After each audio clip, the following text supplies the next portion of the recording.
Hello students, I am Dr. Amit Bhatnagar, working as Senior Research Officer in the Department of Agronomy at GB Pant, University of Agriculture and Technology, Pantnagar, Uttarakhand. How soil fertility is affected by soil texture? It is very important. Soil fertility is prime factor for crop production, and this soil fertility is affected by many factors. Soil physical properties, chemical properties and biological properties and management factor also. And in physical properties, texture is important one, and soil texture cannot be changed, and this question is generally asked in examination that soil texture cannot be changed. So this is the important one.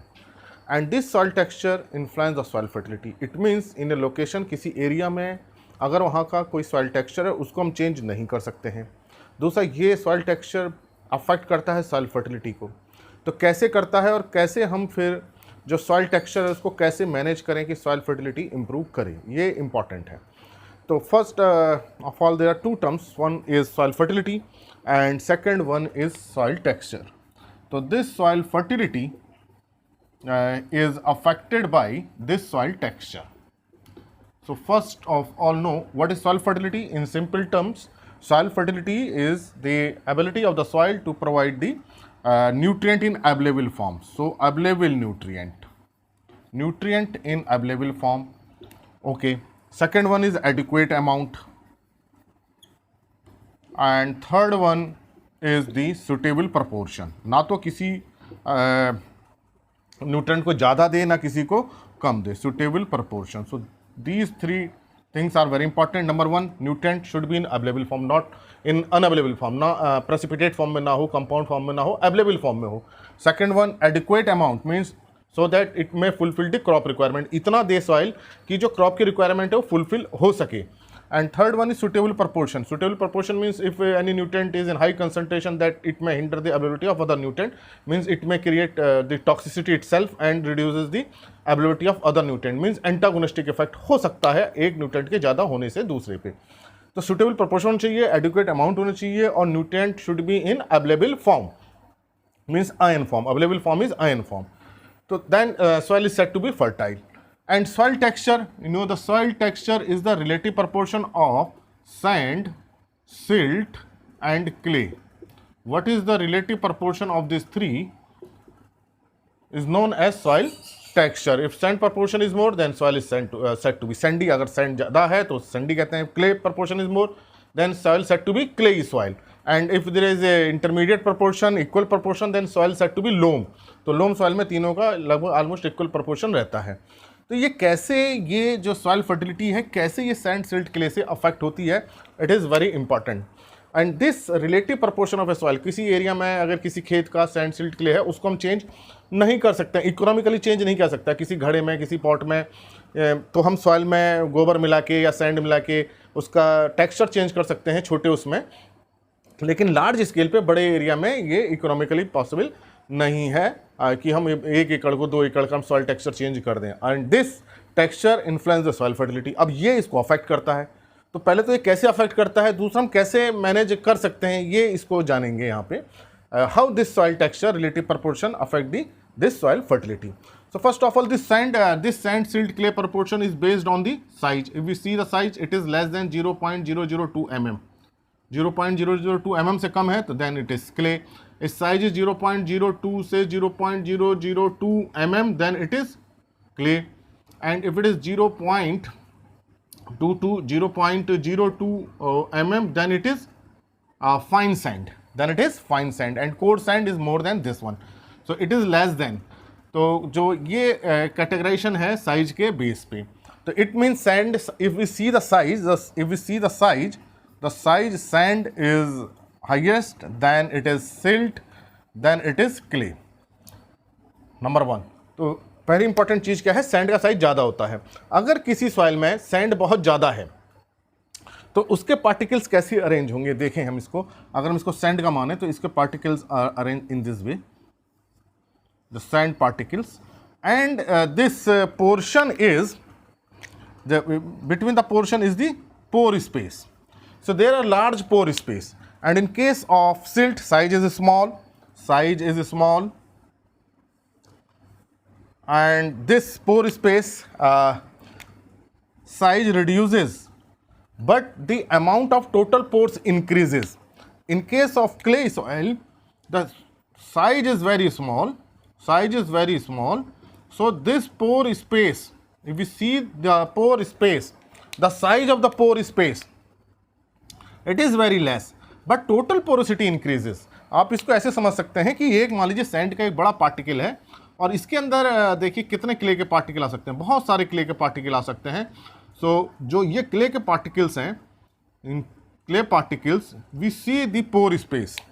So this is the pore space. Blue से मैं दिखा रहा हूँ, ये pore space है, this blue line pore space, जिसका मतलब एक सैंड के अंदर बहुत सारे क्ले के पार्टिकल्स आ सकते हैं. 100 आ सकते हैं, 100 टाइम्स जा रहा है, 1000 टाइम्स भी जा सकता है. तो इसका मतलब कि यदि एक बड़ा क्ले का पार्टिकल है, उसके अंदर 100,000 क्ले पार्टिकल हो सकते हैं, तो उसके अंदर पोरोसिटी क्या होगी, ज़्यादा होगी. So size of the pore is less. अगर हम साइज की बात देखते हैं, size is large, size is small, but the total porosity, pore space percentage is highest in case of clay. अब इसको कैसे अफेक्ट करता है? This porosity affect the water retention, and this water retention or water availability is responsible for the mass flow and the diffusion. और यही mass flow diffusion क्या करते हैं, nutrient को available कराते हैं. So that's why if moisture content is high, moisture is available, then nutrient can flow. There may be mass flow and there may be diffusion. तो जो न्यूट्रेंट होगा वो मूव करेगा वाटर के साथ और सॉइल मॉइस्ट बनी रहेगी, न्यूट्रेंट की अवेलेबिलिटी प्लांट रूट को होती रहेगी. And in case of Sandy soil, in case of sand, water availability is poor, क्योंकि क्या है, मैक्रोपोर्स हैं, देयर इज ग्रेविटेशनल पुल, बहुत जल्दी ड्राई हो जाती हैं, और ये जो क्ले और सिल्ट है थोड़ा सा देर से ड्राई होती हैं. So it means moisture water holding capacity, we see the water holding capacity, then this clay soil have more water holding capacity. तो अब वाटर का रिलेशन किससे है, सीधे न्यूट्रेंट अवेलेबिलिटी से है. If you see the water holding capacity, then clay is more than silt and the least in case of sand. तो जो वाटर होल्डिंग कैपेसिटी है, इरिगेशन के बाद, रेनफॉल के बाद ज़्यादा टाइम तक इसमें मॉइस्चर रहेगा, क्ले में रहेगा, तो न्यूट्रिएंट ज़्यादा टाइम तक मूव करेंगे और and then will be available to the plant root. So in this case soil set to be fertile. अब देखिए न्यूट्रिएंट है, लेकिन सैंडी सॉइल में क्या है, मॉइस्चर की कमी है, क्योंकि वाटर होल्डिंग कैपेसिटी कम है, मैक्रोपोर्स ज़्यादा है, पानी नीचे चला जा रहा है, पर्कुलेशन हो जा रहा है, तो न्यूट्रिएंट मूव नहीं कर पाएगा, लीचिंग हो जाएगी. यहाँ लीचिंग नहीं होगी और रूट जो ना पानी बना रहेगा. तो that's why more availability of nutrient to the plant root. So that's why soil fertility क्या होगी, ज़्यादा होगी. और इस केस में क्या होगा, लीचिंग की अगर हम बात करें तो देखिए लीचिंग सैंड में ज़्यादा होगी, जो भी न्यूट्रिएंट है वो तुरंत क्या चला जाएगा, नीचे चला जाएगा और अवेलेबिलिटी नहीं होगी. सो मॉइस्चर इज द फैक्टर, क्योंकि मॉइस्चर का और न्यूट्रिएंट अवेलेबिलिटी का पॉजिटिव इंटरेक्शन है. मॉइस्चर होगा तभी अवेलेबल होगा, क्योंकि न्यूट्रिएंट एज सच हवा में मूव नहीं करता है. Moisture is required for the movement of ion.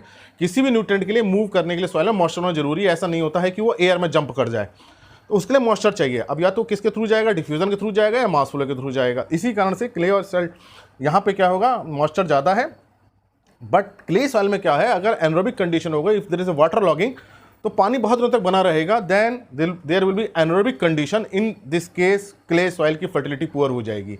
So clay soil are fertile provided that there is no water logging. अगर वाटर लॉगिंग हो गई, मॉइस्चर बहुत टाइम तक बना रहा, एनरोबिक कंडीशन होगी, तो न्यूट्रिएंट का लॉस हो जाएगा, न्यूट्रिएंट अवेलेबल नहीं होंगे. तो as such clay soils are more fertile than sandy soil. If you see the CEC, cation exchange capacity, in case of CEC negative more, this CEC cation exchange capacity, मतलब कि particle पे कितने cation exchange हो रहे हैं in soil solution and the clay particle. जो soil particle पे nutrient आते हैं, फिर सॉइल सॉल्यूशन में आते हैं, सॉइल सॉल्यूशन से पार्टिकल पे, पार्टिकल सॉइल सॉल्यूशन में. This is known as cation exchange and this is important. This process is important. CEC decide the nutrient availability. अगर CEC नहीं है, मान लीजिए न्यूट्रिएंट क्ले पार्टिकल पे आ ही नहीं रहा है, तो क्या करेगा, सारा लीच कर जाएगा, तो लीचिंग से प्रोटेक्ट करता है. और जब अवेलेबिलिटी को क्या करता है, थोड़े टाइम बाद बढ़ा देता है. तो CEC is very important factor. And CEC in case of clay is more because of more negative charges than silt, than sand. So if soil is clay, there is more proportion of clay, the CEC will be high. Cation exchange capacity ज़्यादा होगी. ये मान लीजिए particle है, soil का particle है, इस पर नेगेटिव चार्जेस होते हैं, ये नेगेटिव चार्जेस होते हैं. इस नेगेटिव से सारे कैटायंस को क्या करता है, एक्सचेंज करता है. Calcium, magnesium, potassium, sodium, ammonium and जितने भी अदर कैटायंस हैं, एंड ये कैटाइंस क्या रहते हैं, सॉइल सॉल्यूशन में जो कैटाइंस रहते हैं, कैल्शियम है चाहे मैग्नीशियम है, इनके साथ ये इंटरचेंज होते रहते हैं। This process is known as cation exchange. अब यही क्या है, सॉइल सॉल्यूशन में क्या है, प्लांट रूट्स हैं। तो अब न्यूट्रिएंट को अवेलेबल होने के लिए सॉइल सॉल्यूशन में होना चाहिए, पार्टिकल पे नहीं। अगर पार्टिकल पे है, ये टाइटली बाउंड है, कोऑर्डिनेट बाउंड है या हाइड्रोजन बाउंड है या बहुत टाइटली एब्जॉर्ब कर गया है और इसमें नहीं आ रहा है, तो then there is no use of nutrient. अगर न्यूट्रिएंट पार्टिकल पे है, सॉइल पार्टिकल पे, लेकिन सॉइल सॉल्यूशन में नहीं आ रहा है, तो फिर प्लांट को अवेलेबल नहीं होगा, उसकी कोई फिर वैल्यू नहीं बनती फर्टिलिटी में। तो इसका मतलब उसको कहाँ होना चाहिए, यहाँ पे होना चाहिए। This process is known as cation exchange capacity. जो कैटायन है देखिए एक्सचेंज हो रहे हैं, उसकी क्या कैपेसिटी है, this capacity is decided by this negative charge. और क्ले पे क्या होता है, नेगेटिव चार्जेस ज़्यादा होते हैं। अब ये क्या आते हैं, जो पार्टिकल पर रहते हैं, they come into the soil solution and they plant absorb. If there is excess of this charges, this nutrient अगर एक्सेस हो गए हैं, मान लीजिए फर्टिलाइजर से हैं या दूसरे प्रोसेस से आए हैं, वेदरिंग से आए हैं, तो क्या हो सकते हैं, लीच हो सकते हैं। तो क्या करेगी, सॉइल पार्टिकल्स पर तुरंत चले जाएंगे और इस पर क्या हो जाएंगे, एब्जॉर्ब हो जाएंगे। तो लीचिंग से प्रोटेक्ट करती है। So in this way by moisture and by CEC, clay, silt, clay, sand provide the nutrient. Another is that कि जो ये टेक्सचर है, अब ये चेंज तो हो नहीं सकता। अब ये जो टेक्सचर है क्या इन्फ्लुएंस कर रहा है, this texture is influencing two important parameter. Number 1 is the moisture, number 2 the CEC। ये दो इंपॉर्टेंट पैरामीटर जो है इससे अफेक्ट होते हैं। Third one is the aeration, क्योंकि जो रूट रेस्पायर करेंगी उसके लिए एयर चाहिए, CO2 निकलनी चाहिए, ऑक्सीजन आनी चाहिए। अब क्या होता है, क्ले सॉइल में अगर हम एरेशन की बात करें, तो एरेशन अगर हम देखते हैं तो एरेशन कहाँ होगा, सैंडी में ज़्यादा होगा, क्योंकि मैक्रोपोर्स हैं, पानी तुरंत निकल जाता है। देन सिल्ट, देन क्ले में सबसे कम होगा एरेशन। तो उससे हम देखें, अगर एयर की हम एक्सचेंज, गैसियस एक्सचेंज देखें, तो क्ले सॉइल पुअर हैं इस केस में। तो इसका मतलब कि ना तो क्ले सॉइल बहुत अच्छी फर्टाइल है, ना सैंडी सॉइल फर्टाइल है बहुत ज़्यादा। क्योंकि क्ले सॉइल में क्या प्रॉब्लम है, in clay soil CEC is good, moisture holding capacity is too high that aeration is reduced. Clay soil में इतना ज़्यादा मॉइस्चर रिटेंशन हो जाता है कि कैपिलरी से कि वो नीचे नहीं जाता और उसमें एयर की प्रॉब्लम आ जाती है। तो अब रूट में क्या हो गया, पानी है, रूट रेस्पायर नहीं कर पाती, तो वो न्यूट्रिएंट नहीं ले पाती। दूसरा, जो पानी के अंदर इतना एनारोबिक कंडीशन हो गया, न्यूट्रिएंट ट्रांसफॉर्मेशन हो जाते हैं, अनअवेलेबल फॉर्म में कन्वर्ट हो जाते हैं। So that's why this clay soil are not good for crop cultivation. Soil clay है तो ये फिर सही नहीं है। सैंडी सॉइल में क्या प्रॉब्लम है कि उसमें मॉइस्चर नहीं है। सेकंड, उसमें CEC नहीं है, उसमें एयरेशन तो है, एयर तो होती है, लेकिन उसमें ना तो एक्सचेंज से न्यूट्रिएंट आ रहे हैं, ना उसमें मॉइस्चर हो रहा है। तो इट मीन्स क्या है कि दोनों ही सॉइल के कुछ कॉन्स्टेंट्स हैं, सैंडी के भी, क्ले के। तो इसका मतलब ये जो बीच वाली सॉइल्स हैं, ये जो सिल्ट वाला जो प्रपोर्शन है, अगर ये तीनों में ठीक ठाक हो जाए, मतलब कि फिर लोम सॉइल, अगर लोम सॉइल है कि तीनों का इक्वल प्रपोर्शन आ जाए, उसमें एरेशन भी मेंटेन हो, उसमें मॉइस्चर भी हो, उसमें CEC हो, then best soil. So that's why the loam soil are the best soil for crop cultivation, because they maintain the moisture, they maintain the CEC, they maintain the aeration. So ये एक texture का influence है soil fertility पे। So this process affect the available form of nutrient. Available कैसे है, मान लीजिए clay soil है, there is a water lot condition, तो अनअवेलेबल फॉर्म में कन्वर्ट हो जाएगा।